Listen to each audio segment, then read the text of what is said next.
এবার কলকাতা পুরসভার আতশকাচের নিচে আরজি করের প্রাক্তন কর্তা সন্দীপ ঘোষ। সন্দীপ ঘোষের বাড়ির একাধিক অংশ বেআইনি ঘোষণা করলো কলকাতা পুরসভা। কলকাতা পুরসভার নকশার অনুমোদনের বাইরে গিয়ে একাধিক নির্মাণ করা হয়েছে বলে জানানো হলো পুরসভার তরফে। পুরসভার তদন্ত ও নকশা অনুযায়ী বাড়িটিতে 3টি জায়গায় বেআইনি নির্মাণ মিলেছে।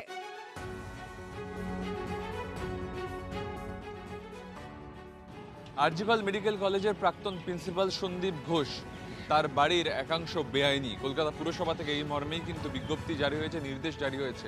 উপরে যে পারগোলা স্ট্রাকচার দেখা যাচ্ছে এবং তার চারদিকে যে ইটের পাঁচিল রয়েছে এবং তার সঙ্গে সঙ্গে লিফটের পাশে পেঁচানো যে সিঁড়ি রয়েছে, এই সবটাই কিন্তু বেআইনি।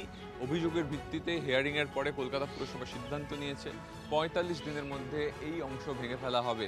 এবং তারপরেই আমরা সন্দীপ ঘোষের পরিবারের সাথে কথা বলি। তারা বলেন যে হিয়ারিং চলছিল এবং যেহেতু কলকাতা পুরসভা জানাচ্ছে যে বিল্ডিং প্ল্যান নেওয়ার সময় এই স্ট্রাকচারগুলোর কথা বলা হয়নি, তাই এগুলো বেআইনি স্ট্রাকচার এবং অভিযোগের পর হিয়ারিং করে তা খতিয়ে দেখা গেছে 45 দিনের মধ্যে কিন্তু ভেঙে ফেলা হবে সন্দীপ ঘোষের বাড়ির একাংশ। এই সন্দীপ ঘোষের বিরুদ্ধে একাধিক দুর্নীতির অভিযোগ রয়েছে।